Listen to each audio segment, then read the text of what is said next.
이번 주 포항 MBC 뉴스를 다시 짚어보는 코너. 포항 MBC 뉴스 유튜브에서만 만날 수 있는 특별한 시간.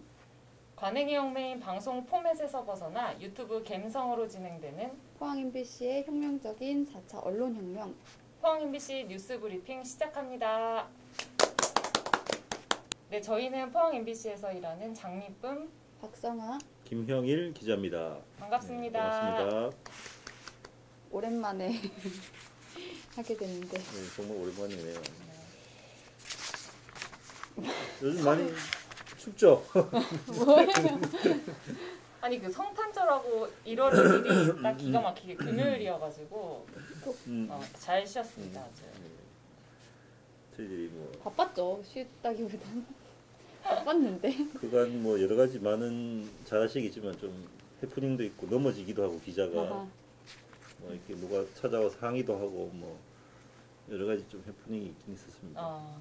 그러고 저희 처음 하는 거네요. 네, 그래서 이제 그때 바빠서 못했죠. 포스코 관련해서 여러 가지 논란이 있었고 저희들 뭐 좀 의미 있는 다큐멘터리 그 쇠물 쓰지 마라가 또 네. 방영돼서 전국적으로 또 관심을 많이 받고 시청자들로부터도 지역민들로부터도 관심을 많이 받아서 저희들이 좀 크게 보람 있게 생각하고 있고요.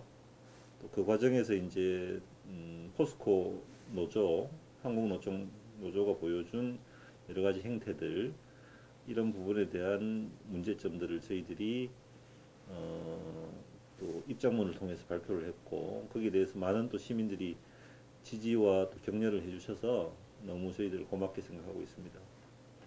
그렇죠. 그리고 뭐 저는 항상 이 얘기를 하고 싶었지만 저희가 뭐 포스코에 대해서 무슨 감정이 있거나 부정적으로 생각하는 건 전혀 아니거든요. 제 많은 지인들도 포스코에서 일을 하고 있고 그래서 저는 포스코가 정말 더 좋은 회사가 되기를 바라는 마음으로 그런 저희가 기사를 쓰고 다큐를 만들고 했다는 거를 좀 포스코 관계자분들이 특히 잘 알아주셨으면 좋겠습니다. 그래서 뭐 그 포스코 관련된 사안들도 뭐 저희들 뉴스 브리핑에서 이야기할 수도 있겠지만 워낙 또 여러 가지 논란이 있었고 또 그 과정에서 이제 저희들 입장문이나 또 뉴스를 통해서 저희들 다 밝힌 게 있기 때문에 또 굳이 또 이 자리에서 뭐 할 필요는 없을 것 같고 또 이번 주는 이번 주 이슈들이 많아서 네. 먼저 뭐 산재가 또 있었죠. 네, 이번에는 그 동국제강에서 예. 발생한 일인데요. 예. 그러니까 4일 월요일 새벽에 그 동국제강 식당에 예. 식자재를 배송하시던 분이 이제 아침에 발견되셨는데 숨진 채로 발견되셨어요. 이분이 근데 그러니까 엘리베이터라고 이제 기사에 나오긴 했었는데 저도 이제 처음에 단신 쓸 때는 엘리베이터를 썼었는데 이제 그게 화물용 리프트라고는 정확하게 하더라고요. 예. 그래서 거기에 이제 머리 부분이 낀 상태로 이제 발견이 되셨습니다. 숨진 채로요. 이게 너무 안타까운 게 이제 그 사고가 일어나는 시간으로 추정되는 시간이 새벽 1시 반쯤. 그러니까 그 시간에 이제 마지막으로 계단으로 올라가는 모습이 찍혔고. 네. 그러니까 그때쯤이겠죠. 예. 그리고 이분이 발견된 게 7시 20분쯤입니다. 아침 7시. 그러니까 한 대여섯 시간을 어떤 상태인지는 모르는 상태에서 방치가 됐다는 거죠. 그죠? 네.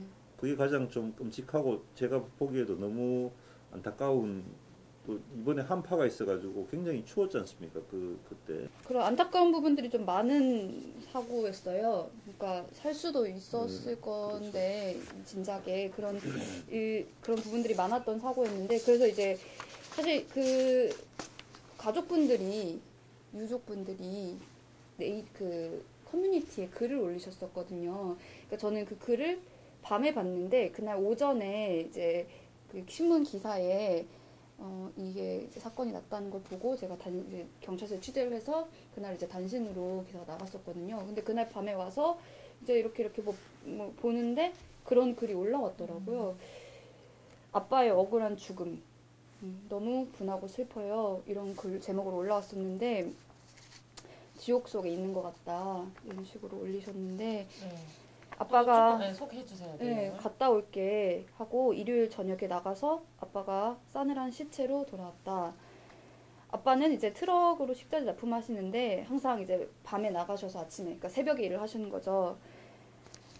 근데 이제 중요한 거는 항상 이제 힘들다는 말 내색조차 잘 안 하시던 분이 1년 전쯤부터는 어떤 회사에 가는 거는 특정 어떤 회사에 가는 게 무섭고 힘들다라고 말씀을 하셨었다고 해요. 왜 그러냐? 그 엘리베이터가 너무 자주 고장이 나서 그래서 무섭다. 근데 이제 결국에는 그 엘리베이터에 끼어서 돌아가신 거죠. 그래서 왜 그 회사는 이 고장이 잦았던 그 엘리베이터를 유지 관리 안 했을까? 왜 안전 관리자가 감독하지 않았을까? 왜 새벽 1시부터 트럭이 움직이지 않았는데 아무도 이상하다 생각하지 않았을까? 왜 아침 7시가 돼서야 발견을 했을까? 이런 일들이 없었으면은 살릴 수 있지 않았을까? 그러니까 엘리베이터가 뭐라고 사람이 죽어야 하나? 너무 그때 화나고 원통하셔가지고 그 동국제강을 검색했더니 그때 시무식 관련 기사만 계속 나오고 이 기사는 없었다고 해요. 그래서 이제 그런 글을 보고 제가 너무 저도 마음이 아프더라고요. 그래서 댓글을 남겼어요. 밤에 혹시 이야기를 좀 들어보고 싶다 댓글 남겼더니 바로 이제 연락이 오셔가지고 다음날 아침에 만나 뵙게 됐는데요. 가서 이야기를 들었더니 더 마음이 아프고 심각하더라고요.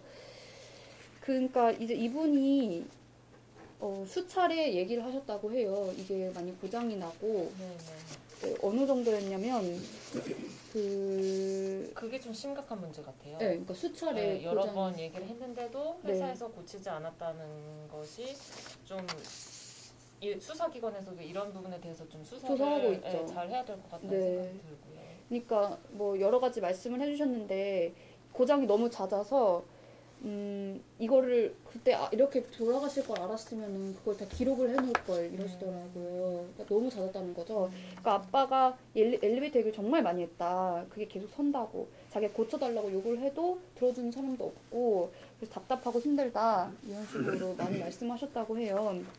심지어 어느 정도였냐면 그 아내분께서 처음에는 이제 사고다라고 들으셨을 때 처음에는 교통사고인 줄 아셨대요. 왜냐면 운반을 하시는 분이니까 교통사고인 줄 아셨대요. 처음에는. 그래서 교통사고인가 보다 했는데 이제 그 현장을 이렇게 시신 그쪽으로 가는 중에 그 시숙이라고 표현하셨어요. 그분이 이제 교통사고 아니라고 그랬대요. 그래서 그럼 뭐냐 그랬더니 동국제강 이러시더래요. 그랬더니 동국제강? 엘리베이터 사고네? 바로 이러셨대요. 어머님께서. 그 정도로 거기가 잦았다는 걸 알고 계셨다는 거죠, 사고가. 그러니까 뭐 너무 고장이 잦아서 작년 여름 같은 경우에는 뭐 계단으로 그러니까 이게 1층에서 2층으로 옮겨야 되는 건데 이게 구조가 어떻게 되는 거냐면 1층에서 2층으로 옮기는데 이거를 좀 오해하시는 분들이 있던데 댓글에 이걸 싣고 거기 타시는 게 아니고 싣고 계단으로 올라가셔가지고 그걸 꺼내시는 거거든요. 여기는 화물만 실을 수 있는 화물만 실으니까 타시는 게 아니에요. 할 수 없는 거죠. 네, 타시지 않았어요. 그래서 이제 넣고 올라가셔가지고 꺼내시는 건데 이제 넣어도 여기 작동이 안 되거나 고장이 나면은 그걸 하나하나 옮기셔야 되는 거죠. 근데 그 계단 어머님 말씀으로는 자기가 가봤더니 그렇게 계단이 바로 옆에 있을 줄 알았는데 그것도 아니었다고 저기 이렇게 돌아가지고 가야 되는 건데 그 식자재가 뭐 쌀 그리고 뭐 고추장 뭐 이렇게 몇십 킬로씩 해줘. 예. 그래서 뭐 물량이 적을 때 배송하셨던 그 기사님께서 100kg 정도라고 하셨거든요. 그러니까 그걸 이제 하나하나 지고 한 10몇 번씩 왔다 갔다 하셔야 하는 거죠. 근데 그러다 보니까 여름에는 하루에 한 2kg가 빠지신 적이 있대요. 체중이 돌아왔더니. 저기서부터 오시면서 다리가 후들거려서 못 걷겠다 이렇게 말씀하셨다고 해요. 그래서 등이 다 땀으로 다 데졌고 등을 이제 못 움직이겠다고 하셔가지고 그 파스를 붙이고 그랬다고 하시더라고요. 이게 너무 저도 이 보면서 참 깝깝하고 답답하고 좀 한 게 정말 평범한 성실하고 평범한 우리 주변의 가장이잖아요. 누군가의 아버지고 누군가의 남편인데 이런 리프트 때문에 이렇게 돌아가셔야 되는 상황. 이게 정말 후진국도 아니고 우리가 그렇죠. 이런 엘리베이터나 리프트 사고는 잘 안 나죠, 사실. 그 리프트를 제대로 관리하지 않고 회사 측에서 이렇게 고장이 나도 수차례 고장이 났다고 이야기했음에도 불구하고 제대로 관리가 안 돼 문제 때문에 돌아가셨다는 게 너무 슬프고 정말 이게 안타까워. 그래서 이제 그렇게 그 잦았다라는 게 중요하잖아요. 그 고장이 잦았다. 그렇죠. 근데 그 부분이 이제 그 확인이 잘 안 되니까 그 증거들이 그 수사 기관에서는 잘 알려주지 않기 때문에 이제 제가 취재를 하게 됐죠. 그랬더니 그 물류 업체 쪽의 관계자분이랑 제가 연락이 닿게 됐는데 이제 그분께서 회의 시간에도 수차례 얘기했었고 그 기사 때 다 한다. 거기 몇 년 전부터 그 고장 잦았다고 그러시는 거예요. 동국제강은 아예 가기가 무섭다라고도 평소에 말씀하셨다. 네네네. 그리고 자기들은 다 그거 들었다. 자기들 다 기억한다. 그런 식으로 이제 말씀을 하시고, 그리고 이제 뭐 작년 9월에 네. 또 문제가 있었다고 그것 때문에 네. 그때는 아예 아마 그 접수까지 됐을 거다. 그 물류업체 쪽에 컴플레인 같은 게 들어왔을 거다라고 하셔가지고 이제 또 물류업체 그런 쪽에 확인을 해봤어요. 그랬더니 이제 작년 9월에 또 그때도 고장이 나서 네. 근데 이제 그 전에 이미 이제 허리가 다치신 상태셔가지고 이 돌아가신 분께서 고인께서 허리가 다치신 상태여서 이걸 도저히 올릴 수가 없어가지고 그때 계단으로 하나하나 그날은 너무 힘드니까. 그쵸 허리가 아픈 아프니까. 상태에서 너무 올릴 수가 없어서 리프트는 고장이 났고. 네. 근데 이제 그게 새벽 시간이잖아요. 네, 그분이 배송하신 시간이 그렇죠. 그래서 새벽에서 연락을 했어요. 연락을 했는데 조치가 안 연락이 되겠죠. 뭐. 받지 않겠죠. 네. 그러니까 어쩔 수 없이 1층에다가 그 물건들 두고 갈 수밖에 없으셨던 거예요. 음. 그랬더니 이제 그게 그 업장이라고 표현하셨는데 그 상담원께서 업장 측에서 클레임이 들어왔다. 그래서 그 기록이 남아있다라고 말씀을 하시더라고요. 도리어 리프트 관리 안 된 부분은 뭐 그냥 넘어가고 거기 물건을 두고 간 부분만 책임을 묻는 그런 행태를 네. 보였네요. 그러니까. 네, 그렇죠. 그러니까 그리고 이제 정말 수차례 그랬다는 게 점점 이제 밝혀지고 있는 거죠.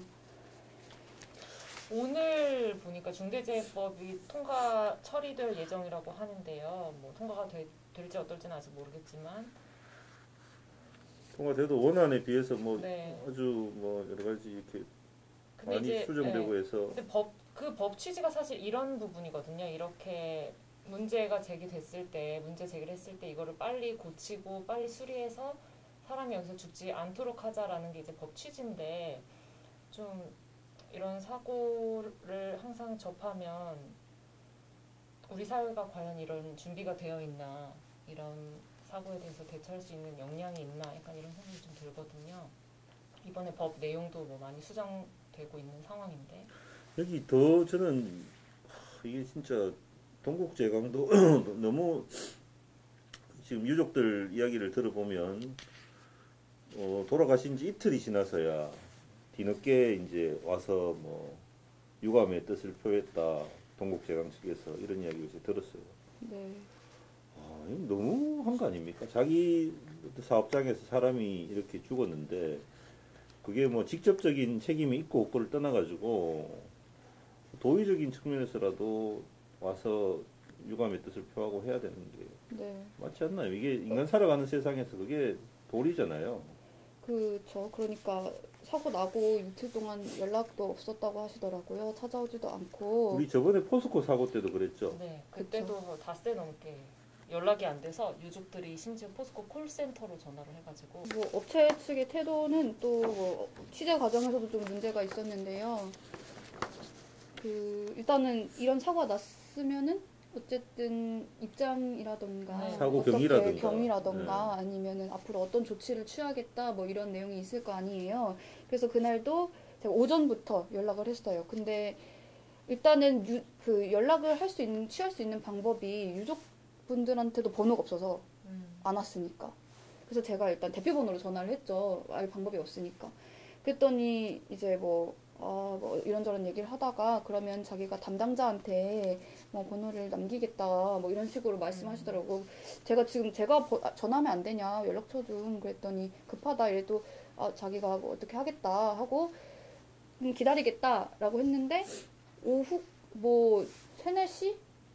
뭐 4시 뭐 이 정도까지 아무런 연락이 없어가지고 저희는 이제 찾아갔죠, 저희들이. 네, 그러니까 저는 기사를 어쨌든 그쪽에 입장도 들어야 하고 하는 건데 전혀 연락이 없으니까 결국은 이제 가게 됐죠, 직접. 동국제강을 직접 찾아갔죠. 찾아갔는데 뭐 들어가지도 못했다면서요? 못 들어갔죠. 이제 갔는데 이제 그냥 그 안내센터 처음 앞에 있는 경비센터 같은데 이제 들어가서 이렇게 저희가 이러한 일로 찾아오게 됐다 했더니 잠시만 기다려달라 하고는 이제 뭐 연락을 하시더니 담당자가 자리에 없다. 그리고 지금 뭐 연락도 안 된다. 뭐 이런 식으로 말씀하시더라고요. 근데 제가 그러면은 여기서 계속 기다려야 하나 이러면서 여쭤봤더니 자기들도 뭐 어떻게 해야 할지 모르겠다고 그러시더라고요. 연락이 안 된다. 그래서 그러면은 계속 기다렸죠. 그래서 뭐 기다리면서 계속 있었는데 뭐 그러다가 좀 있다가 이제 서울 동국제강 쪽에서 전화가 왔어요. 네. 그래서 전화 와가지고 그 안에 내부 촬영은 안 된다. 내부 취재는 안 된다. 라고 말씀을 하시고 그러면은 그건 알겠다. 제가 뭐 그런 부분은 알겠는데 그러면은 최소한 설명을 듣고 싶다. 입장을 듣고 싶다. 그랬더니 그 어떤 입장을 말씀하시는 건지 뭐 그러시더라고요. 그랬더니 사고가 났으면은 이 내용에 대해서 이제 설명하실 부분이 있지 않느냐. 그랬더니 그러면 자기가 동국제 뭐 포항공장 쪽 연결해 드릴게요. 하더니 또 이제 한참 있다가 전화가 왔어요. 포항공장 쪽에서. 또 이런 부분에 대해서 제가 여쭤봤죠. 여러 차례 수차례 이렇게 문제를 말씀하셨다. 뭐 이런 부분들에 대해서 여쭤봤더니 그냥 뭐 항상 기업들이 하는 말 있잖아요. 그 경찰 조사가 진행 중이어서 입장 밝힐 수 없다. 그래서 그리고 이제 유족분들이 동국제강 측에서 아무런 그동안에 연락이 없었다. 그러니까 제가 아침까지 찾아갔을 때만 해도 연락이 없었다고 했거든요. 유족들 찾아갔을 때. 네, 근데 이제 기사가 좀 나고 이렇게 취재가 들어가니까 이제 왔다고 하더라고요. 동국제강을 제가 이렇게 보니까 종업원 2,500명의 중견 기업으로 나오거든요. 네. 그러니까 2,500명 종업원이면은 큰 기업이고 네. 중대재해기업법에도 해당이 되는 회사거든요. 네. 근데 안전관리를 이렇게 한다는 거는 이런 큰 기업이 무슨 영세한 업체도 아니고요. 그리고 사고가 났는데도 이렇게 큰 회사가 유족들을 찾지도 않고 제대로 설명도 하지 않고 공식적인 취재에도 제대로 설명하지 않고 이러한 거는 좀 회사의 어떤 명성에 맞지 않는 게 아닌가. 네. 그래서 매출액이나 뭐 종업원 수는 많지만 정말 사람을 존중하면서 사업을 하고 있는지 한번 좀 생각해보는 기회가 됐으면 좋겠습니다. 그리고 최근에 저희들이 뭐 그 산재 사고가 많아서 취재를 좀 많이 하게 되는데 노동부라든가 경찰이라든가 지금 그런 쪽도 지금 뭐 많이 귀찮아하죠.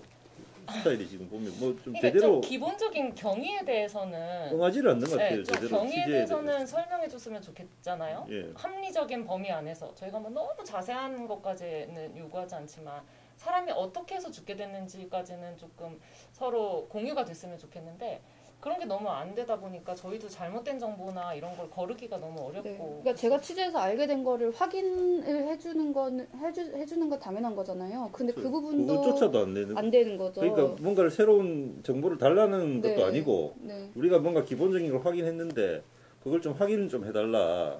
맞느냐. 근데 그것도 모르겠다. 그러니까 그럼 아는 게 뭐냐.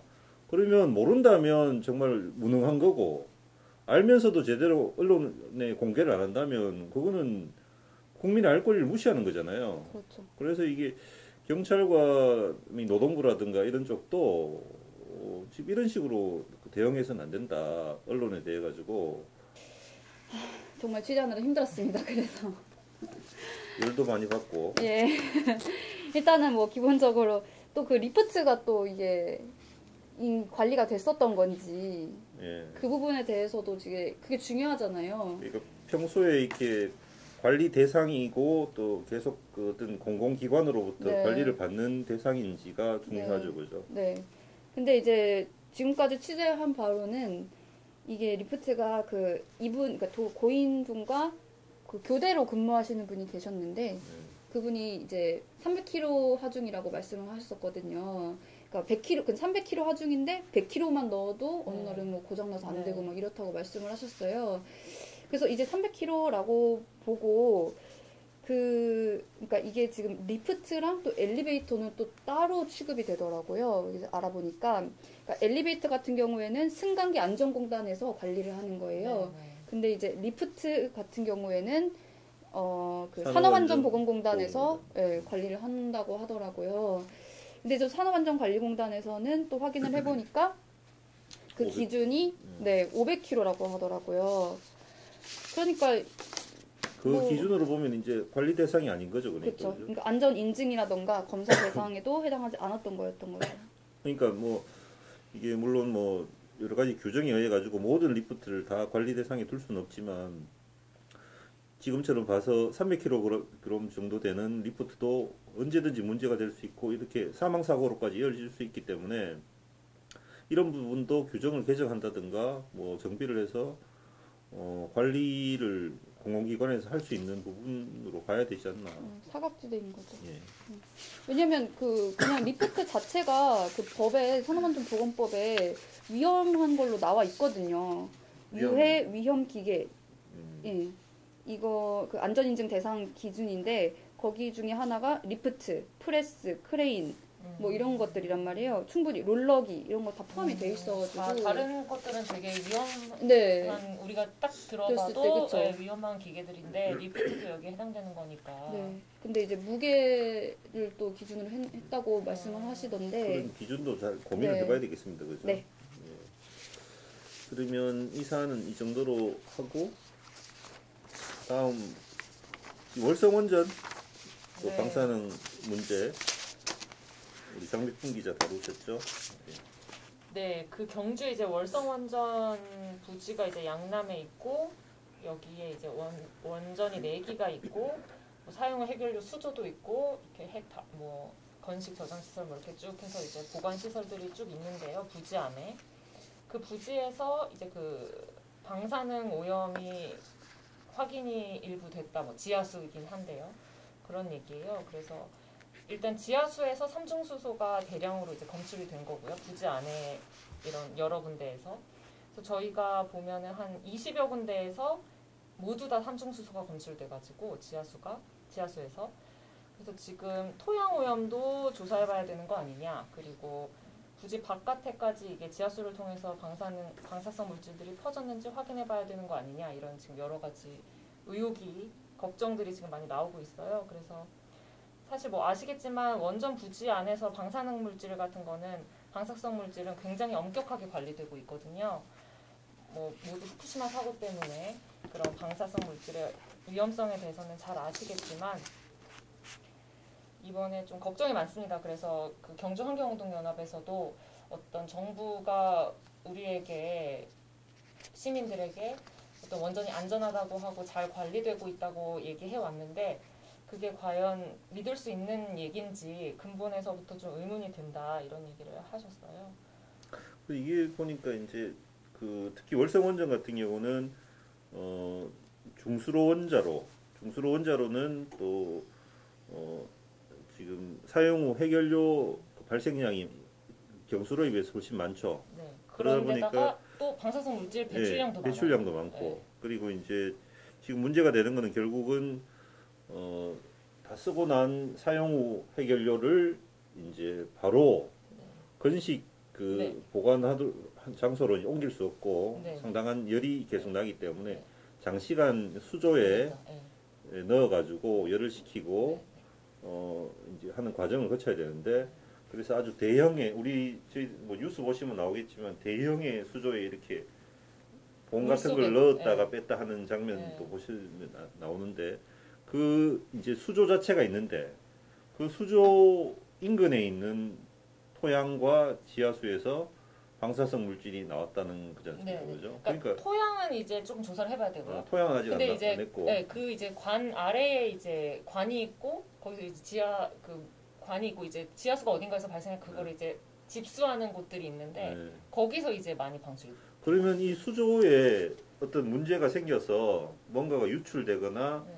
하는 상황이 지금 벌어지고 있는 거 아니냐는 가정이 가능하잖아요. 네, 네. 혹시 뭐 균열이 갔거나 아니면 네. 뭐 어떤 뭐 그죠? 네. 밀폐가 제대로 되지 않았다든가. 그렇죠. 그리고 이게 저희가 이제 원전 이런 시설들이 다 콘크리트로 되어 있는데 그 콘크리트가 자체만으로는 방수가 안 되잖아요. 그렇죠. 예. 그러니까 이제 저희 지하 주차장, 아파트 지하 주차장 보시면 거기도 이제 콘크리트로 되어 있고 그 바닥 위에, 위에 그 이렇게 방수제를 쫙 덮어놨어요. 그게 이제 에폭시, 그것도 네. 에폭시 라이닝 뭐 이런 얘기 하는데 지금 원전 그 저장 수조도 비슷하거든요. 콘크리트로 이제 수조를 만들어 놓고 그 다음에 이제 물과 그 닿는 면에 이제 방수를 에폭시 라이닝으로 해놨어요. 그래서 이거는 조금 더 취재를 해봐야 되는데 근데 이제 이 에폭시 라이닝이라는 게 이제 열화된다고 표현하더라고요. 근데 이제 이거는 열화된다는 거는 성능이 떨어진다는 거거든요.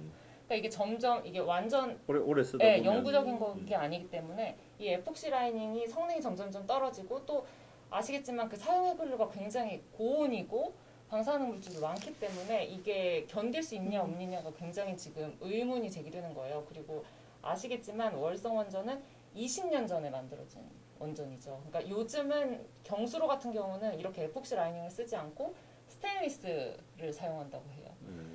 그러니까 재질의 차이가 있는 거죠. 그러니까 전문가들은 여기서 훨씬 더 취약한 네. 재질로 만들어져 있고 네. 시간도 오래됐고 노후화됐기 때문에 네. 거기에서 문제가 생겨서 어떤 방사능 물질이나 이런 것들이 나오지 않느냐 네. 그렇게 추정한다는 거죠, 그죠? 근데 문제는 이게 저희가 그동안 보도했던 뭐 원전 한 기에서 어떤 결함이 발생했다 이게 아니고 지금 월성 원전 1, 2, 3, 4, 5기 전체에서 다 이 문제가 이런 현상이 나타나고 네, 있다. 다 나타나고 있다. 그 지하수에서 검출되는 게 지금 20여 곳 부지 곳곳에서 뭐 동시다발적으로 모든 군데에서 일단 다 검출이 되고 있고요. 수치의 차이는 있지만 지금 뭐 최대치가 굉장히 뭐 기준치의 17배, 18배 이게 나오는데 그거는 이제 높은 거고 근데 다 나오고 있어요, 지금. 그래서 그거에 대해서 한수원도 문제의 심각성을 느껴서 자체적으로 조사를 했던 거고 이제 그 결과가 이번에 이제 조금 나온 거죠. 근데 이게 사용 해결료를 보관하는 수조기 때문에 아주 높은 그 수치의 방사성 물질이 계속 배출되는 그 수조기 때문에 그걸 전면적으로 수리하거나 하는 게 굉장히 지금 아주 어려운 일일 것 같다는 생각이 들어요. 그냥 생각을 해봐도 상식적으로 생각해도. 그래서 저희가 좀 취재한 바에 의하면 일단 수중 보수를 했다고 해요. 그 사람이 직접 들어가서 수조 직접 안에. 들어갈 수 있나요? 그 방사성 물질을 쬐가지고서. 네. 그거는 이제 조금 그거는 이제 좀 상상이 안 조금, 가는데 네, 취재해봐- 뭐 전문적인 네. 영역이 있겠죠. 네, 일단은 뭐 어떤 뭐 전문성을 근데 근본적인 가지고 문제를 해결을 위해서는 그러면 제가 그냥 얼핏 드는 생각은 지금 현재 새로 짓는 경수로처럼 스테인리스 재질의 어떤 그 수조를 새로 옆에 만들고 네. 거기다가 전부 다 기존에 있던 걸 옮겨가지고 네. 옮기고 이거는 뭐 없애는 게 가장 근본적인 해결책이 아닌가 하는 생각이 그냥 그렇죠. 뭐 상식적으로 생각했을 때 네. 드는데 그리고 이제 그 오염된 부분은 이제 또 제염 작업을 다 하고요. 그렇게 해서 이제 수습을 할 수밖에 없어요. 그래서 이제 실제로 전문가들도 그렇게 얘기를 하고요. 근데 이제 일단 그렇게 하기 위해서는 좀 더 자세한 조사가 필요하다는 거예요. 지금 하는 건 말.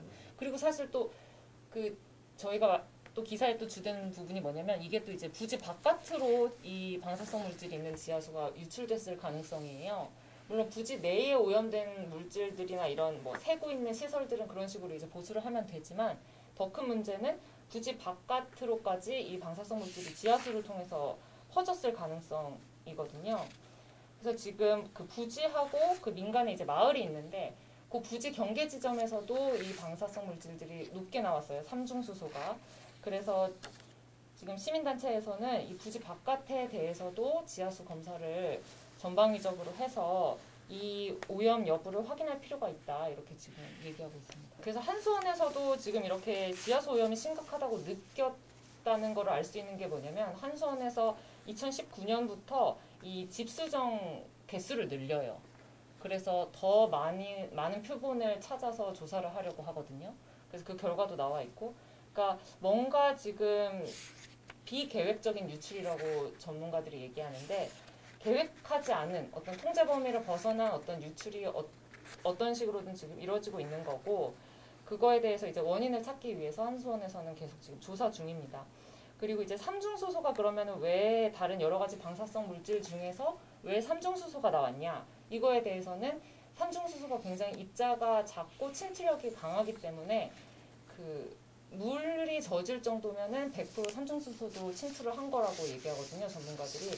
그래서 삼중수소가 이렇게 굉장히 좀 민감하고 작은 이런 물질이기 때문에 지금 지하수로 많이 나왔다, 이렇게 일단은 보고 있습니다.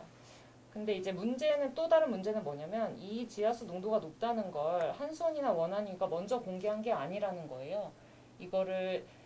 이 사실을 어쨌든 한수원이 2018년, 19년도쯤에 인지했던 걸로 보이는데, 이거에 대해서 원안위한테도 보고를 뭐 일부 한 걸로 보이지만 원안위가 이거를 발표하지 않았던 거죠, 지금까지. 이거는 어떤 제보에 의해서 지금 나온 문제의 정보예요. 심각성을 전혀 원안위도 인식하지 못하고 있고 한수원도 인식하지 못하고 있다는 거네요.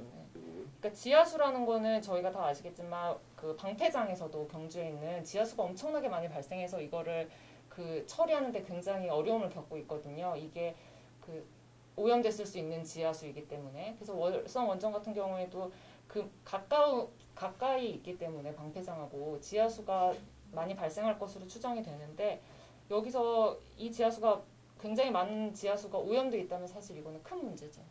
해양으로 방출되더라도 문제고, 이게 다른 민간 지역으로까지 퍼졌다 하더라도 큰 문제가 될 수 있습니다.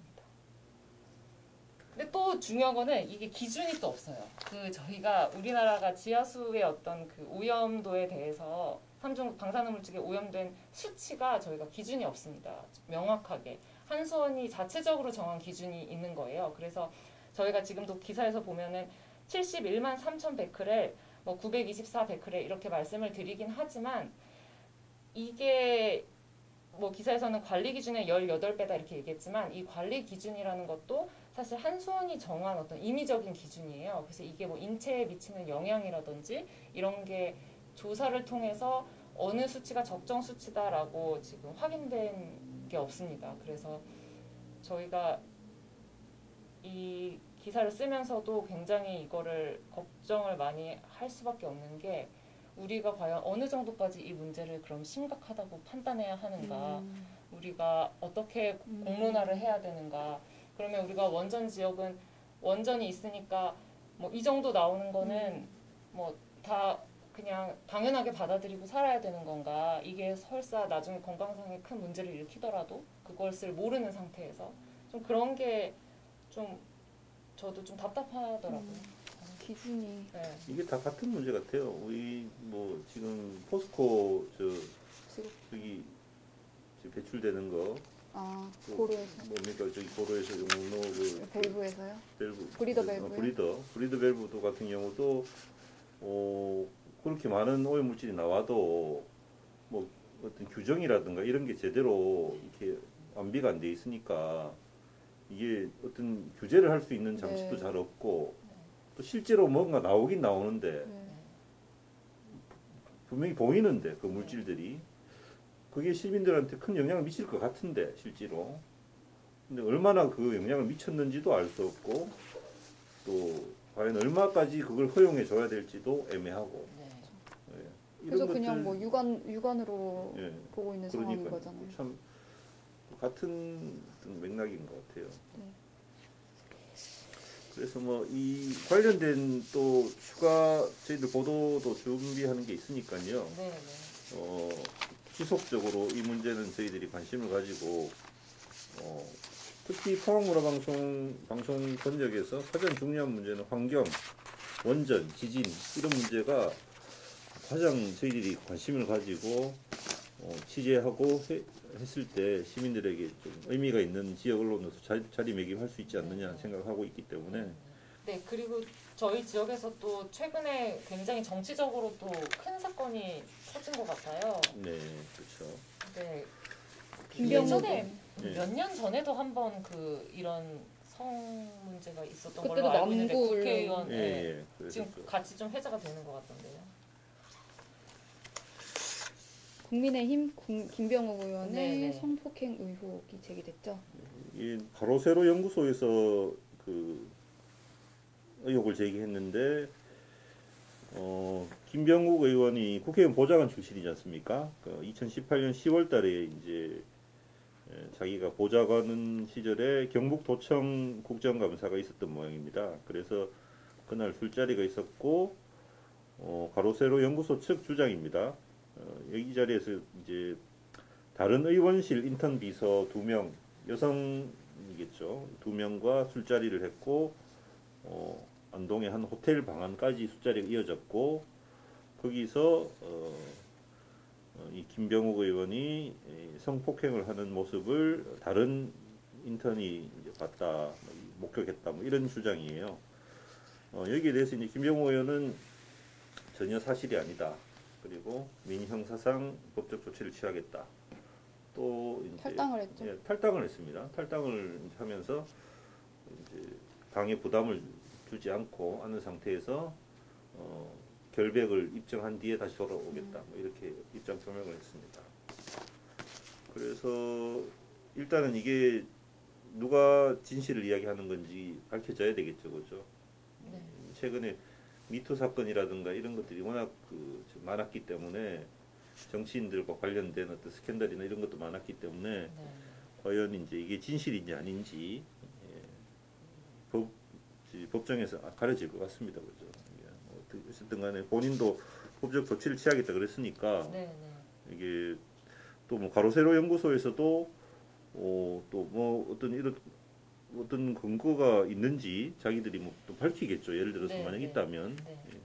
또 그 내용이 또 좀 구체적 뭐 관점에 따라 다를 수 있겠지만 구체적이라고 많은 분들이 좀 생각하시더라고요. 그래서 그렇게 진상이 밝혀지는데 오래 걸릴 것 같지는 또 않다고. 그렇죠. 뭐 네. 그런 일이 있었으면 있었던 거고 없었던 네. 거였을 건데 그래서 이게 국민의힘이 이제 처음에는 긴급 비상대책위원회를 소집을 했답니다. 이 사안과 관련해서. 근데 이제 김 의원이 탈당 선언을 하자 네. 곧 이제 비대위 소집을 취소했고 그러니까 이제 뭐 일각에서는 꼬리 자르기 아니냐. 네, 뭐 어쨌든 뭐 결백하면 당내에서 이렇게 어떻게 보면 더 적극적으로 뭐 대변도 해주고 해명도 해줘야 네, 되지 왜 뭐 이렇게 내치느냐 어떻게 보면 또 이런 과정에서 어떤 지도부의 압박이 있지 않았느냐 이런 추측도 나오고 있어요. 그래서 이제 그 내부적인 사정은 저희들이 잘 알 수는 없습니다만은 이런 성추문이라든가 이런 문제가 발생했을 때 뭐 여당도 마찬가지고 야당도 마찬가지고 이렇게 일단은 뭐 탈당시켜가지고 우리하고는 네. 관계 없다는 식으로. 네. 근데 이게 이제 결백이 밝혀지든 안 밝혀지든 저는 그 해당 정당에서 책임을 져야 된다고 생각해요. 결백이 밝혀지면 뭐 당연히 이제 결백한 거고. 네. 근데 만약 또 그게 아니면 거기에 대해서 자기들이 책임을 져야지 이렇게 어떤 사건이 규명도 되기 전에 그냥 네, 탈당부터 해버리고 네. 네. 탈당을 시켰는지 자진 탈당했는지 모르겠습니다만은 그렇게 하는 거는 좀 문제가 있지 않나 좀 그런 생각은 가지고 있습니다. 예. 당하고 이제 무관한 일이 되어버리는 거니까요. 그렇죠. 이렇게 되면 그죠. 이 사건이. 뭐 꼭 뭐 이런 뭐 성추문도 아니더라도 또 뭐 예를 들어서 뭐 여러 가지 뭐 입시비리나 뭐 이런 여러 가지 네, 그 네. 개인적으로 있으기 의혹이 때문에. 있는 사건이 발생하면 네. 뭐 막말을 하거나 뭐 이런 네, 게 있으면 네. 그냥 탈당으로 그냥 해결해 버리는 네. 손쉽게 음. 그건 아니지 않나. 본인 정당에서 공천을 하고 뭐 했다면 그 정치적인 책임을 다 함께 지는 게 맞지. 그리고 사실 또 저희 지역에서 국민의힘 당의 또 위상이 높은데 사실 이 당을 지지하시는 분들도 많은데 근데 뭐 이게 사실 여부를 떠나서 참 이런 일들이 논란이 되니까 지역에서는 참 좀 저희한테 손실이죠. 예, 그렇죠. 지역 이미지도 그렇고 어쨌든 간에 이런 뭐 논란이 일어났다는 것 자체도 김병욱 의원도 좀 책임을 져야 될 부분이에요. 뭐 이런 논란이 일어나지 않게 만들었어야 되지, 그죠? 그렇죠. 본인의 포항이 또 정치적으로 또 지금 현안도 많은데 이런 상황에서 또 대표 그렇죠. 국회의원 중 한 명이 이렇게 되면 국회의원 딱 2명 있는데, 네. 그죠? 좀 안타까운 소식을 예. 전해드렸습니다. 네, 오늘 그러면 저희는 여기까지 예, 할까요? 아니면 예. 혹시 뭐 덧붙이실 말씀 있으실까요? 저희들이 이제 그 이명박 박근혜 정권 이후에 네. 공영방송의 어떤 기틀을 새로 세우겠다 해서 제가 과거에 저희들이 한 뉴스를 한번 찾아봤어요. 2018년 3월에 이제 저도 이 부서장으로 오면서 이 공영방송을 새롭게 한번 어떤 가치를 세워보겠다는 취지로 저희들이 리포트도 했더라고요. 장미순 기자도 리포트도 하고 한 3년 됐죠. 이렇게 우리 네. 새롭게 들어오기 변하겠습니다. 전이네요. 이렇게 더 시민들을 위하고 자본과 권력이 아니라 시민 한 사람 한 사람을 위하는 방송으로 거듭나겠다고 저희들 다짐도 하고 했는데 지금 이제 3년이 지났는데 과연 얼마나 그 역할을 제대로 하고 있는지 저희 스스로도 어떤 물론 성취도 있었지만 또 지금도 여전히 숙제로 저희들이 고민해야 될 부분들이 많은 것 같아요. 우리가 또 다른 기득권 세력은 되고 있지 않는가. 지금 아까도 봤지만 그 평범한 가장이 그렇게 죽어가고 힘없이 죽어가고 이렇게 우리가 관심을 가지고 기울이고 해야 될 소외된 이웃들 이런 부분들에 대해서 얼마나 우리가 날카롭게 또 적극적으로 따뜻한 시선으로 또 바라보고 또 이렇게 문제를 날카롭게 비판하고 하고 있는지 더 또 고민도 하고 3년이 지난 시점에서 한번 이 기사가 오늘 아침 제가 문득 떠올라가지고 한번 찾아보니까 그럼 새해를 맞아가지고 좀, 예. 네, 국장님께서 좀 마음을 새로운 다시 마음으로. 한번 다지신 것 같아요. 보니까 좀 우리가 과연 잘하고 있는가 뭐 이런 것도 시청자들 입장에서는 좀 부족한 점이 많을 수도 있다는 생각도 들고 그래서 더 노력을 하고 열심히 또 지역 언론의 역할을 다 해야 될 것 같다 그렇게 또 말씀드리고 싶습니다. 네. 열심히 하겠습니다. 네, 저도 그 기사를 썼을 때 그 파업을 마친 직후였거든요. 저희가 파업 마치고 이제 새롭게 경영진이 꾸려지는 걸 앞두고 이제 그런 상황이었는데 그때 그 두근거리던 마음이 아직도 그 생생한 것 같아요. 그래서 항상 그때 그 마음에 부끄럽지 않도록 최선을 다하도록 하겠습니다. 네, 오늘 저희 뉴스 브리핑은 여기까지 하겠습니다. 시청해주셔서 감사하고 항상 감사드리고 있고 저희 청취자 시청자분들 앞으로도 더 나은 모습으로 보답하도록 하겠습니다. 감사합니다. 감사합니다.